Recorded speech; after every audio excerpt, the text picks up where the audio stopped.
Aujourd'hui, je vais vous parler d'un sujet qui nous concerne tous, notre argent. On travaille dur pour le gagner, on le met de côté, mais est-ce qu'on le fait travailler pour nous? Si vous êtes déjà posé la question de la différence entre un livret A, un PEA ou une assurance vie, vous êtes au bon endroit. Dans la vidéo, je vais vous donner la carte complète de tous les comptes disponibles en France, des plus sécurisés aux plus performants, pour que vous puissiez faire les bons choix. Avant de plonger dans les comptes, parlons de l'ennemi numéro 1 de l'épargne. L'inflation, c'est la hausse des prix dans le temps.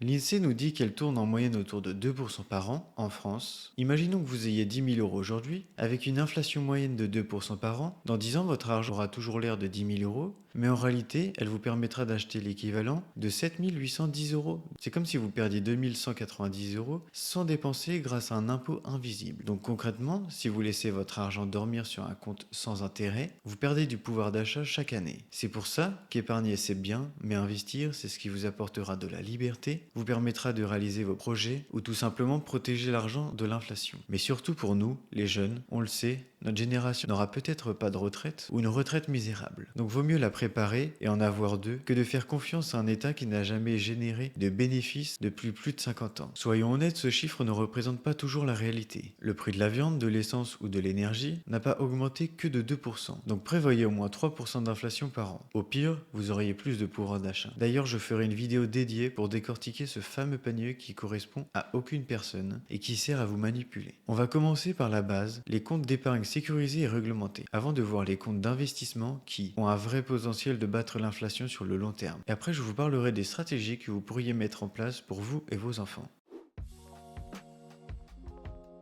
On commence par les comptes dits réglementés. Ce sont des piliers de l'épargne française. Ils sont sans risque, garantis par l'État à hauteur de 100 000 euros par banque et souvent exonérés d'impôts. Ce ne sont pas les plus rentables, mais ce sont les fondations pour une bonne gestion financière. Maintenant parlons du compte que vous utilisiez probablement le plus, le compte courant. C'est l'endroit où arrive votre salaire et c'est là que vous faites vos dépenses quotidiennes. Mais c'est aussi, je pèse mes mots, l'endroit le plus dangereux pour votre épargne. Pourquoi? Parce que chaque euro qui dort sur ce compte ne rapporte aucun intérêt. Donc il est grignoté à 100% par l'inflation. Votre pouvoir d'achat diminue de jour en jour. Et quand on sait que les Français ont en moyenne 7 700 euros sur leur compte courant, ça fait froid dans le dos. Et ce n'est pas tout. L'argent que vous laissez sur votre compte, la banque la place à la Banque Centrale Européenne et récupère des rendements sur ses dépôts, sans vous donner un seul centime en retour. Sauf quelques néobanques comme Trade Republic qui redonnent ces rendements aux utilisateurs. Donc servez-vous de ce compte seulement pour les achats du jour ou de la semaine au maximum. Le livret A est le deuxième placement préféré des Français, avec plus de 300 milliards d'euros d'encours. C'est le compte de base pour l'épargne de précaution. Les fonds sont disponibles à tout moment et il a un plafond de 22 950 euros. Toute personne peut détenir un livret A, il n'a pas de condition d'âge, de nationalité ou de résidence fiscale en France. Vous pouvez même en ouvrir un pour vos enfants. Cependant, ce n'est pas le meilleur endroit pour y déposer l'argent sur le long terme et on le verra plus tard. Il est interdit de détenir plusieurs livrets A et il peut être ouvert dans n'importe quelle banque et aussi la plupart des banques en ligne. Le taux d'intérêt annuel du livret A est tombé à 1,7% le 1er août 2025. Un point crucial, les intérêts sont exonérés d'impôts sur le revenu et les prélèvements sociaux. Pour la petite histoire, il sert à financer les logements sociaux et la politique de la ville. Exemple concret, mettre 10 000 euros sur un livret A à 1,7% avec une inflation de 3%, c'est comme si vous perdez 130 euros par an de pouvoir d'achat. En deuxième, le livret de développement durable et solidaire, aussi appelé LDDS. Souvent appelé le petit frère du livret A, le LDDS fonctionne de la même manière, c'est-à-dire qu'il est liquide, un seul par personne, et les intérêts sont exonérés d'impôts. Par contre, il faut avoir son domicile fiscal en France. Il est plafonné à 12 000 euros et son taux d'intérêt est identique à celui du livret A. Il a été conçu pour financer des PME et des projets de développement durable, comme faire des travaux de rénovation énergétique des logements individuels par exemple. Et pour finir, vous pouvez en détenir qu'un par personne, mais il peut être en plus du livret A. Passons au meilleur livret si vous êtes éligible. Je veux bien sûr parler du LEP, le livret d'épargne populaire, et le livret le plus rémunérateur de tous. Son plafond est de 10 000 euros, vous ne pouvez en détenir qu'un seul par personne, et son taux d'intérêt est de 2,7%. Ils sont aussi exonérés d'impôts. Pour ouvrir un LEP, il vous faut un revenu fiscal. Donc une personne majeure ou mineure ne peut pas détenir un LEP tant qu'elle est fiscalement rattachée à ses parents. Mais pour ceux qui ont un revenu fiscal, le plafond pour une personne seule est de 22 823 euros. L'établissement bancaire vous demandera le revenu fiscal de l'année N-1 ou N-2. Donc en 2025, vous ne devez donc pas dépasser 22 823 euros en 2024 ou en 2023. Pour les personnes qui ont un foyer fiscal supérieur à 1, je vous mets le tableau fourni par le site de l'État. N'hésitez pas à mettre pause pour prendre le temps de regarder. Les versements et retraits sont disponibles à tout moment. Cependant, si les conditions de revenus qui sont exigées dépassent pendant 2 années de suite, votre compte sera automatiquement clôturé. Maintenant, passons au livret jeune. Il est destiné aux 12-25 ans et est limité à 1 par personne. Son taux d'intérêt est minimum égal à celui du livret A, mais actuellement il est égal à celui du livret A, soit 1,7%. Et il est plafonné à 1600 euros. Les fonds du livret jeune ne sont pas centralisés par l'État. C'est la banque elle-même qui gère cet argent. Elle les utilise pour leurs propres opérations financières, comme l'octroi de crédit ou la gestion des actifs, dans le respect de la réglementation bancaire. Maintenant, parlons des comptes qui servent à épargner en vue d'un achat immobilier. En premier, le PEL, le plan d'épargne logement. Tout le monde peut ouvrir un PEL, il n'y a pas de condition d'âge, de résidence ou de nationalité. Et vous avez le droit à un seul par personne. Lors de l'ouverture du compte, vous devrez faire un versement d'un montant minimum de 225 euros. Et les fonds sont bloqués pour une durée minimale de 4 ans. Il peut être prolongé d'année en année jusqu'à atteindre la durée maximale de 10 ans. Vous devez verser chaque année au minimum 540 euros. Mais vous pourrez faire des versements périodiques. Mensuel, trimestriel ou semestriel, cela sera précisé dans votre contrat. Et vous pourriez verser au maximum 61 200 euros. Le taux d'intérêt du PEL est fixé à l'ouverture du contrat. Cette année, il a été fixé à 1,75%. Mais attention, contrairement aux autres livrets, celui-ci est imposable au prélèvement forfaitaire unique, soit 30% d'impôt sur les intérêts, ce qui fait un taux net de 1,22%. Mais vous pouvez opter pour le barème progressif de l'impôt sur le revenu. Mais attention, il y aura toujours les 17,2% de prélèvements sociaux. Cela, personne n'y échappe. Lorsque votre PEL est arrivé à terme, vous pourrez obtenir un prêt d'épargne logement, avantageux à certaines conditions. Donc vous pouvez faire un prêt pour l'achat, la construction ou les travaux de votre résidence principale, ou l'achat de parts de SCPI. Si vous voulez que je parle plus en détail des SCPI, dites-le moi en commentaire. Le taux du prêt est fixé dès l'ouverture du plan. Il est de 2,95% pour les livrets ouverts à partir du 1er janvier 2025. Si on se base sur les taux de meilleurtaux.com, un bon taux est aux alentours de 3,17%. Donc à l'heure actuelle, vous y gagnerez 0,23%. Donc l'intérêt est très limité, mais tout dépend des taux dans le futur. De plus, vous ne pouvez pas emprunter plus de 92 000 euros. Résumons, un taux de 1,22% net, il sert à emprunter pour un projet de résidence principale ou de SCPI, dans 4 ans minimum. Les fonds sont bloqués sur cette période et un versement minimum de 540 euros par an avec un plafond de 61 200 euros. Passons au deuxième livret en vue d'un achat immobilier. Le compte d'épargne logement, ou CEL. Il a pour principal objectif de vous aider à constituer une épargne en vue d'un achat ou d'une réalisation de travaux dans un bien immobilier, avec un taux d'emprunt de 3% pour les comptes ouverts en 2025. Et le montant maximum du prêt est de 23 000 euros. Si vous disposez aussi d'un PEL, le montant maximum des prêts, du CEL et PEL cumulés, ne peut pas dépasser 92 000 euros. Et ces deux comptes doivent être détenus dans le même établissement. Les fonds sont disponibles à tout moment, avec un taux généralement plus bas que celui du livret A. Il est actuellement à 1,25%, et comme pour le PEL, les intérêts sont soumis au prélèvement forfaitaire unique de 30%. Mais vous pouvez aussi opter pour le barème progressif. Si vous êtes au prélèvement forfaitaire unique, votre taux sera de 0,87% net. Attention, on frôle le ridicule. Et le plafond pour ce compte est de 15 300 euros. Contrairement au PEL, qui exige des versements réguliers, le CEL n'impose pas de rythme de versement.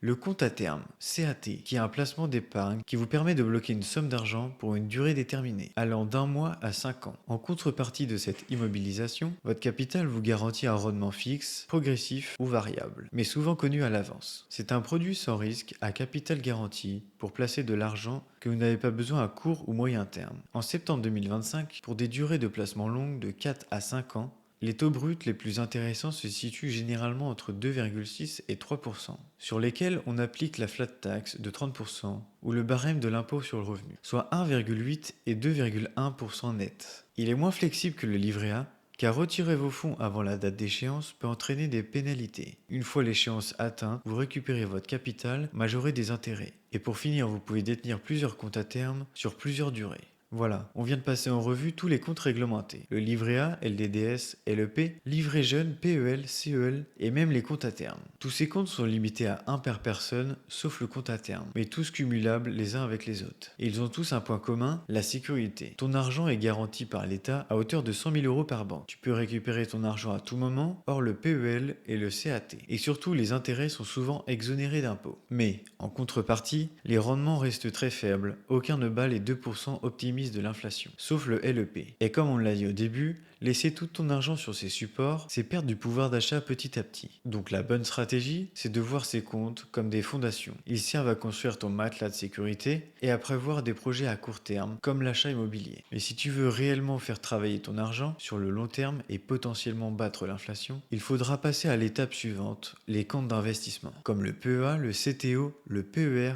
ou l'assurance vie. C'est ce qu'on va voir dans la prochaine partie, et crois-moi, c'est là que les choses deviennent vraiment intéressantes. Car le risque n'est pas d'investir, mais de ne pas investir. Ce qui est bien avec les comptes réglementés, c'est que vous êtes sûr de perdre de l'argent. Mais il faut prendre des risques calculés. Ces comptes sont des enveloppes qui permettent d'acheter des actions, des obligations ou d'autres produits financiers. Attention, le risque de capital est réel.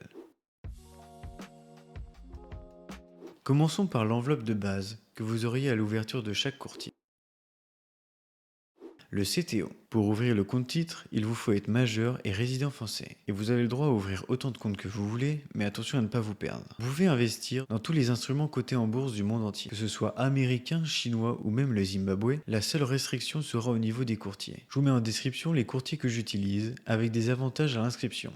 Donc vous y retrouverez des actions, des obligations et des ETF, et aussi des fonds. Et vous pouvez même investir dans les matières premières via des ETF, comme l'ETF or par exemple. Le CTO n'a aucun plafond, vous pouvez investir autant que vous voulez. En revanche, la fiscalité des plus-values et des dividendes sont soumis à la flat tax de 30%, 12,8% d'impôt sur le revenu et 17,2% de prélèvements sociaux. Mais tu peux aussi opter pour le barème progressif si vous êtes faiblement imposé. Cependant, si vous faites une moins-value, vous avez la possibilité de la stocker sur 10 ans. Il faudra la renseigner sur votre fiche d'imposition. Le petit avantage de cette enveloppe est sur la transmission. Quand vous allez la donner à votre héritier, il y aura ce qu'on appelle la purge des dividendes. Pour faire simple, si vous avez fait 10 000 euros de plus-value, cette plus-value sera annulée pour le bénéficiaire. Et s'il veut vendre le titre, ce qui n'est pas obligé de faire, il ne payera pas les 30% d'impôts prévus initialement, car il n'y aura plus de plus-value latente. Et pour finir, pour les entrepreneurs, vous pouvez ouvrir un compte titre personne morale. Passons maintenant à la meilleure enveloppe pour les actions. Je parle bien évidemment du PEA, le plan d'épargne en actions est un incontournable pour les investisseurs français. Il vous permet d'investir dans les actions d'entreprises où le siège social est basé en Europe. Mais vous allez voir, on peut aussi investir dans le monde entier. Pour l'ouvrir, il faut être majeur et résident fiscal français. Vous avez le droit à un seul par personne et le plafond de versement est de 150 000 euros. Mais bien entendu, il peut valoir beaucoup plus si vos investissements ont fructifié. Mais il est limité à 2 par foyer fiscal, donc si vous avez moins de 25 ans et que vous vivez encore chez vos parents, il y a quand même une solution. Le PEA jeune, disponible pour les 18-25 ans. Mais celui-ci a un plafond de 20 000 euros. Après 25 ans, il deviendra automatiquement un PEA normal. Le PEA a deux avantages. En premier, sa fiscalité. La magie opère après 5 ans de détention. Si vous ne faites aucun retrait avant 5 ans, vos plus-values sont totalement exonérées d'impôt sur le revenu. Mais il y aura toujours les 17,2% de cotisation sociale. Mais c'est quand même une énorme économie. Le PEA est un outil puissant pour les investisseurs à long terme. Cependant, vous avez le droit de retirer l'argent avant les 5 ans. L'argent n'est pas bloqué, mais vous n'aurez pas l'avantage fiscal, et votre compte sera automatiquement clôturé. Sauf en cas de reprise ou de création d'entreprise, de licenciement ou de titre en liquidation. Et en deuxième gros avantage est ce que j'appelle une enveloppe fermée. Donc si vous vendez un titre ou vous percevez des dividendes, vous ne payerez rien. Il n'y a pas de frottement fiscal. L'imposition se fera uniquement si vous sortez l'argent de votre PEA. Par contre, le plus gros inconvénient, c'est que vous êtes obligé d'acheter une action complète. Il n'y a pas de fractionné. C'est-à-dire que si une action vaut 500 euros comme LVMH par exemple, vous êtes obligé de prendre l'action entière. Un peu plus tôt, j'ai dit qu'on pouvait investir dans le monde entier, alors qu'il est réservé au marché européen. Alors comment peut-on faire? Tout simplement grâce aux ETF éligibles PEA. Si vous voulez savoir comment c'est possible, dites-le moi en commentaire, je ferai une vidéo complète sur les ETF. Sinon ça prendrait 10 minutes de plus. Mais pour simplifier, les fonds ont trouvé une petite subtilité pour contourner la règle. Donc vous pouvez investir sur les indices du monde entier, comme le S&P 500, le Nasdaq ou le MSCI World. Je parle des meilleurs ETF éligibles PEA pour les petits portefeuilles dans cette vidéo et pour les marchés européens dans celle-ci. Et pour finir sur le PEA, il existe le PEA-PME. Il sert à investir pour les petites et moyennes entreprises. Attention, ces entreprises représentent un plus gros risque, car elles sont souvent plus jeunes. Il a un plafond de 75 000 euros et il est cumulable avec le PEA. Donc vous pouvez investir au total 225 000 euros. On va prendre un exemple pour confronter le CTO et le PEA, pour voir vraiment l'impact de l'avantage fiscal. On va prendre Total. Vous avez investi 1000 euros en même temps sur les deux comptes. Aujourd'hui, vos actions valent 2300 euros. Donc 1300 euros de plus-value. D'un côté, vous avez 17,2% sur le PEA, soit 223 euros d'impôt. Et sur le compte titre, 30% sur 1300 euros équivaut à 390 euros, ce qui fait une différence colossale de 57%. Ne pas investir sur le PEA est pour moi une grosse erreur. D'ailleurs, pour le PEA et le CTO, sur la plupart des courtiers, il n'y a aucun frais, seulement des frais de transaction. Du coup, personnellement, j'utilise Trade Republic pour le PEA et Interactive Broker pour le CTO. Et pour le CTO, vous pouvez faire du fractionné, cela dépend du courtier. La troisième enveloppe est la préférée des Français, l'assurance vie, avec plus de 2000 milliards d'euros à l'intérieur. Mais ne vous fiez pas à son nom, c'est avant tout un formidable outil d'épargne et d'investissement. L'assurance vie est un couteau suisse, sa grande force est sa flexibilité. Comme je viens de le dire, son nom peut induire en erreur. Ce n'est pas une assurance d'essai, mais une enveloppe d'investissement très intéressante, car elle a plusieurs avantages. Tout d'abord, on ouvre le contrat d'assurance vie auprès d'un assureur. Il faut être domicilié en France et tout le monde peut en ouvrir un, mineur comme majeur. Vous pouvez avoir autant d'assurance vie que vous voulez et il n'y a pas de limite de versement. Au moment de l'ouverture du contrat, il vous faudra faire ce qu'on appelle une clause bénéficiaire. Pour faire simple, ce sont le ou les personnes qui hériteront de l'assurance vie. Vous pouvez mettre quelqu'un de votre famille ou n'importe quelle autre personne. Mais pas de panique, vous pourrez changer de bénéficiaire tout au long de la détention. Il est préférable de le faire directement avec un notaire. Voyons maintenant le premier avantage. Les versements effectués avant 70 ans vous permettent de transmettre 152 500 euros par bénéficiaire et sans droit de succession. Après 70 ans, c'est 30 500 euros pour tous les bénéficiaires. Mais les gains sont totalement exonérés de droits de succession. Tout d'abord, vous devez savoir qu'il existe deux types de contrats en assurance vie. En premier, le monosupport, uniquement sur les fonds en euros. Un fonds en euros est un investissement à capital garanti et où les rendements sont connus à l'avance. On pourrait comparer ça au compte à terme, mais avec une fiscalité avantageuse, un peu plus risquée et où l'argent n'est pas bloqué. En moyenne, le rendement actuel est autour de 2 à 3%. Dites-moi si vous voulez que je fasse une vidéo sur le fonds en euros. Maintenant, regardons le deuxième type de contrat, le multi-support. Celui-ci est beaucoup plus intéressant en termes de performance, car il vous permet d'investir dans des actifs plus performants. Pourquoi multi-support? Car on retrouve les fonds en euros, mais aussi les unités de compte, avec les actions, ETF, les fonds diversifiés, des obligations, mais son principal intérêt se trouve dans les fonds immobiliers, comme les SCPI, les sociétés civiles de placement immobilier, et les OPCI, organismes de placement collectif immobilier, qui vous permettent de détenir des parts de biens immobiliers. Sans la contrainte de la gestion locative, vous pouvez faire des prêts pour investir dans ce type de produit. Et chaque assurance vie ne propose pas tous les ETF, ni toutes les SCPI. Chaque assureur choisit ce qu'il a envie de proposer à ses clients. Donc regardez bien s'il y a l'actif que vous voulez prendre avant d'y souscrire. Arrêtons-nous un instant sur la fiscalité de l'assurance vie. Pour commencer, on a la même mécanique que le PEA. C'est une enveloppe fermée, donc la fiscalité se déclenche au moment d'un retrait de l'assurance vie. Retirer de l'argent de l'assurance vie s'appelle un rachat. On parle de rachat car c'est la compagnie d'assurance qui rachète vos parts dans le contrat. Il y a deux types de rachats. Le rachat partiel, vous retirez une partie de l'argent dont vous avez besoin, mais vous laissez le reste dans le contrat. L'assurance vie continue de fonctionner normalement, c'est l'option la plus courante. Et la deuxième est le rachat total. Vous retirez l'intégralité de l'argent et le contrat est définitivement clôturé. Pour les rachats, il y a deux cas. En premier, si votre contrat a moins de 8 ans, vos gains sont imposés à la flat tax de 30%. Mais tu peux aussi opter pour le barème progressif. Et le vrai avantage fiscal est au bout de 8 ans. Chaque année, vous avez le droit à un abattement de 4 600 euros pour une personne seule, ou 9 200 euros pour un couple. En dessous de ce montant, les gains sont totalement exonérés d'impôts. Mais il reste bien évidemment les prélèvements sociaux, de 17,2%. Au-dessus de l'abattement, le taux d'imposition est réduit à 7,5%, plus les 17,2% de cotisation sociale, pour une imposition totale de 24,7%. Prenons un exemple pour être plus clair. Vous avez fait 5 000 euros de gains avant les 8 ans. Vous payerez 30% d'impôts, soit 1 500 euros. Mais à partir de 8 ans de détention, vous auriez les 4 600 premiers euros à 17,2%, puis les 400 euros à 24,7%, soit 791 euros plus 99 euros, avec un total de 990 euros. Une économie de 610 euros qui correspond à 59,3% d'économie. Une différence énorme sur le long terme. Les inconvénients que je trouve sur l'assurance vie, c'est que vous n'êtes pas propriétaire des actifs, c'est l'assureur. D'où le terme rachat des actifs. Mais l'État couvre à hauteur de 70 000 euros en cas de défaut ou de faillite de l'assureur. Et pour chaque contrat. Après, ce sont les frais. Car l'enveloppe elle-même a des frais de gestion, contrairement au PEA compte titre. Et aussi, tout dépend d'où vous ouvrez votre assurance vie. Mais il peut y avoir des frais de versement, frais d'entrée et frais d'arbitrage. Ce qu'on appelle arbitrage, c'est juste le fait de vendre un actif pour pouvoir le réinvestir après. Et ce qu'il faut savoir, c'est que cela peut prendre quelques jours avant de vendre. Mais faites très attention aux frais, car le cumul peut très vite atteindre 2 ou 3%.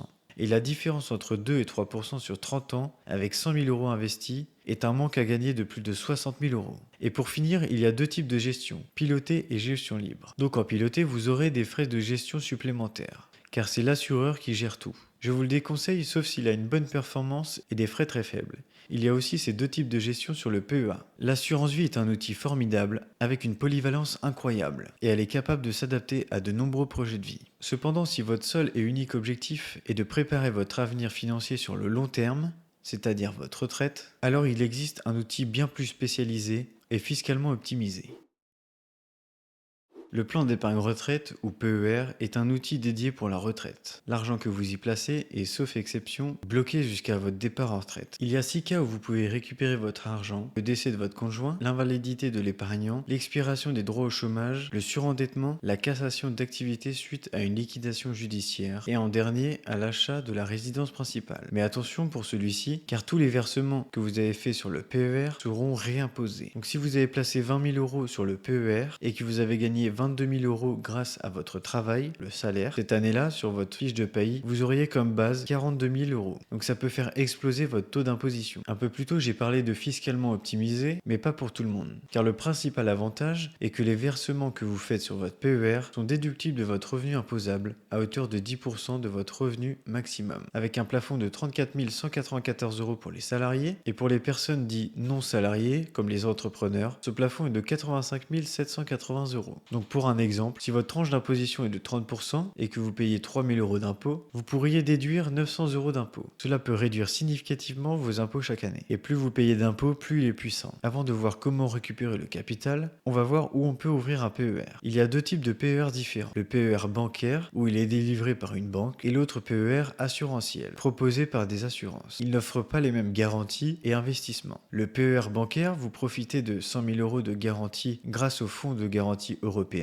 et vous auriez accès à un compte titre, élargissant potentiellement vos options d'investissement avec plus d'actions et d'ETF. Et le PER assurantiel, vous êtes couvert par le fonds de garantie à hauteur de 70 000 euros, exactement comme l'assurance vie. C'est pourquoi il peut être intéressant d'ouvrir plusieurs PER chez différents assureurs, si on commence à déplacer le plafond. Contrairement au PER bancaire, vous auriez accès à plus d'investissements. Les fonds en euros, SCPI, Private Equity, mais vous auriez aussi accès aux ETF et aux marchés actions. Mais tout cela dépend de l'assureur. Donc faites très attention à qu'il y ait les actifs que vous avez choisis. Et je répète, faites attention aux frais. Mais l'État ne vous fait pas un cadeau sans contrepartie. L'entrée est gratuite et défiscalisée, mais la sortie est imposée. Vous pouvez choisir de récupérer votre épargne sous forme de capital, de rente viagée ou un mélange des deux, vous offrant une grande flexibilité. Sur la rente viagée, je vais pas trop m'attarder dessus car elle est très peu intéressante. Mais pour faire simple, c'est quand vous sortez votre capital avec un montant fixe sur la base de l'espérance de vie des femmes, soit 23,88 ans à 64 ans. Mais prenons un exemple. Si vous avez 50 000 euros sur le PER, divisé par les 23,88 années, vous auriez 175 euros brut par mois. Maintenant parlons du deuxième cas, la sortie en capital. Lorsque tu récupères ton PER en capital, la fiscalité dépend de la nature des versements. Le capital, les sommes que vous avez versées, est soumis à l'impôt sur le revenu selon le barème progressif de votre foyer. Les plus-values générées par vos investissements sont taxées à la flat tax de 30%. Prenons encore une fois un exemple. Vous arrivez à la retraite, vous avez accumulé 100 000 euros sur votre PER et vous êtes tombé à 11% de TMI. Sur ce montant, imaginons que 80 000 euros, soit 80%, viennent des versements volontaires et les 20 000 euros sont des gains générés par vos placements, soit 20%. Vous avez le choix de sortir le montant que vous voulez. Vous avez choisi 10 000 euros. Et il ne faut pas oublier que ce capital que vous sortez sera associé à votre retraite de base. Donc Donc pour 10 000 euros, on aura les 8 000 euros de versement volontaire qui sont soumis à l'impôt sur le revenu de 11%, soit 880 euros d'impôt, et les 2 000 euros de plus-value sont taxés à 30%. Vous payerez 600 euros d'impôt. Au total, sur les 10 000 euros, vous avez récupéré 8 520 euros. Cette façon est beaucoup plus flexible et recommandée, car vous pouvez choisir le montant ou non que vous voulez sortir, et pour les PER assurantiels, si vous n'avez pas besoin de l'argent, vous pourrez le laisser en héritage avec les mêmes avantages successoriaux de l'assurance vie. Donc vous pouvez même mettre le bénéficiaire que vous voulez. Mais si vous avez une assurance vie, le plafond est le même pour les deux enveloppes, c'est-à-dire 52 500 euros par bénéficiaire. Et pour le PER bancaire, il est considéré de la même manière qu'un compte titre et va donc s'ajouter à l'assiette successoriale. L'avantage du PER est la différence entre votre taux d'imposition quand vous travaillez et votre taux quand vous êtes à la retraite. Un cadre par exemple peut passer d'un taux de 30% à 11% à la retraite. C'est ça la magie du PER. Vous déduisez de votre revenu au moment où vous payez le plus d'impôts pour être imposé à un taux bien plus faible à la retraite. En fin de compte, le PER est bien plus qu'un simple placement. C'est une véritable stratégie d'optimisation fiscale et de long terme. Il peut vous permettre de faire coup double en réduisant vos impôts aujourd'hui tout en construisant un capital ou un revenu pour votre retraite de demain. Mais il faut faire attention aux frais et il est utile seulement si vous avez une TMI supérieure à 30%. On vient de passer en revue tous les comptes disponibles en France, qu'ils soient d'épargne réglementée ou d'investissement. Maintenant, ce qui compte, c'est de comprendre comment les utiliser ensemble en synergie, parce que chacun a son rôle à jouer.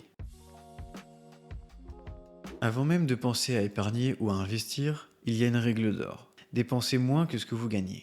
Ça a l'air simple dit comme ça, mais je sais que c'est le plus gros défi pour beaucoup de personnes. Et surtout, évitez les crédits pour acheter des passifs, c'est-à-dire des choses qui perdent de la valeur, comme une voiture ou un téléphone à crédit, même si je sais que dans certains cas, la voiture vous est obligée. Mais vous pouvez faire des crédits pour acheter des actifs. Un actif, c'est ce qui vous fait gagner de l'argent, comme un bien immobilier locatif par exemple. Votre priorité numéro 1, si vous en avez, c'est de rembourser les dettes sur ces passifs, car vous payez de gros intérêts sur des biens qui perdent de la valeur. Ensuite, il faut mettre en place un budget. Le plus connu, c'est le 50-30-20. 50% de votre salaire est pour les dépenses obligatoires, loyer et nourriture, 30% pour les loisirs et les 20 derniers pourcents pour l'épargne ou l'investissement. Bien sûr, vous pouvez l'adapter, mais essayez de mettre au moins 15% de côté. Et si vous avez des prêts à rembourser, concentrez cette part épargne-investissement sur le remboursement pour vous libérer au plus vite.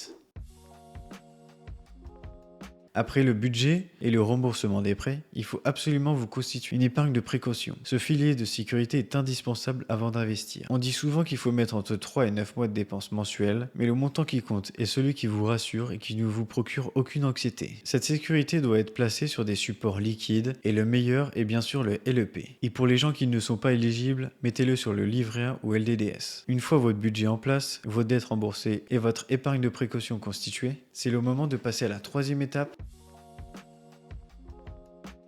l'investissement. Retenez cette règle d'or. Plus votre horizon de long terme est long, plus vous pouvez prendre de risques. Un projet à moins de 5 ans, privilégiez les supports sûrs comme les fonds en euros ou les comptes à terme, car les marchés sont très volatiles sur de courtes périodes. Pour du long terme, 10, 15 ans et plus, le marché des actions ou l'immobilier est la solution. Voici maintenant les comptes à privilégier pour chaque type d'actif. Les ETF. Privilégiez le PEA pour sa fiscalité, sauf si votre TMI est élevé, auquel cas le PER peut être plus intéressant. Pour les actions individuelles européennes, là encore, le PEA est idéal. Et pour les actions hors Europe, il vaut mieux passer par un compte titre. Vous seriez propriétaire de vos actions, contrairement au PER assurantiel ou à l'assurance vie. Ensuite, il y a les fonds en euros. Ils sont disponibles uniquement sur les assurances vie ou le PER assurantiel. Et pour finir, les SCPI. Choisissez l'assurance vie ou si vous avez un taux d'imposition supérieur à 30% encore une fois, vous pouvez choisir le PER assurantiel. Et ce qu'il faut savoir, c'est que vous pouvez prendre une assurance vie pour le fonds en euros et une autre pour les SCPI. Ne vous limitez pas au choix d'un seul contrat, car une assurance vie peut avoir un très bon fonds en euros, mais pas les SCPI dans lesquels vous voulez investir. Ou inversement, pareil pour le PER. Et maintenant pour vos enfants. Le livret A est une option, mais selon moi, c'est une occasion manquée. Vous pouvez ouvrir une assurance vie à leur nom, avec un portefeuille diversifié et offensif. Orienté action, ce sera bien plus puissant sur le long terme. C'est la meilleure façon de leur offrir un capital solide pour leur avenir et de leur donner une éducation financière. Voilà, vous avez toutes les cartes en main, du compte courant qui n'est qu'un simple outil de gestion, au livret réglementé pour sécuriser votre épargne, jusqu'au compte d'investissement comme le PEA, PER et assurance vie pour faire fructifier votre argent. L'essentiel, c'est de ne plus laisser dormir vos économies. Faites en sorte que chaque euro travaille pour vous, parce qu'au final, c'est la seule vraie façon d'avancer vers la liberté financière et de ne plus dépendre uniquement de l'État ou du système de retraite. Le meilleur moment pour commencer, c'était hier, Mais le deuxième meilleur moment, c'est aujourd'hui.